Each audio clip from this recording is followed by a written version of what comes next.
Celui qui aime l'argent n'est pas rassasié par l'argent.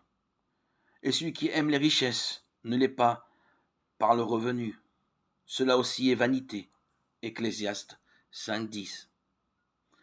Avec moi, dit la sagesse, sont les richesses et les honneurs, les biens éclatants et la justice.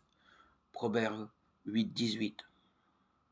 On peut définir l'ambition comme un grand désir d'obtenir ce qui peut flatter l'amour-propre. C'est un moteur bien connu dans le monde du travail et la société. Ne nous y trompons pas. Ce n'est pas une vertu chrétienne. Charles Spurgeon, célèbre prédicateur anglais, disait que pour un chrétien, l'ambition est une anomalie. La poursuite du succès fait convoiter ce que nous n'avons pas, pousse à la jalousie et à l'égoïsme, ferme le cœur à la compassion. Elle nous fait oublier Dieu et nous attache au monde et à ce qu'il peut offrir.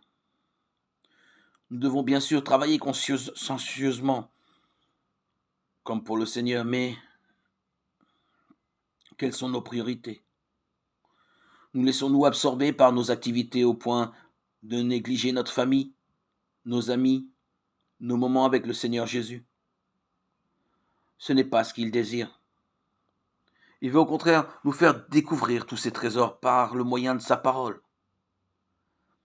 Les immenses richesses de sa grâce, sa gloire, ce qu'il est, ce qu'il a fait, ce qu'il veut nous donner pour le présent et pour l'avenir. Notre plus grand souhait, notre ambition de chrétien devrait être de chercher à mieux connaître sa volonté révélée dans la Bible, pour lui plaire, l'honorer dans toute notre vie et le servir.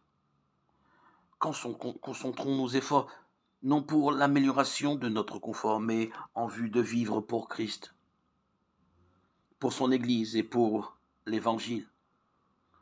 Faisons les bons choix, ne perdons pas notre temps sur la terre pour ce qui est inutile. Mieux vaut peu avec la crainte de l'Éternel qu'un grand trésor avec du trouble. Proverbe 15, 16.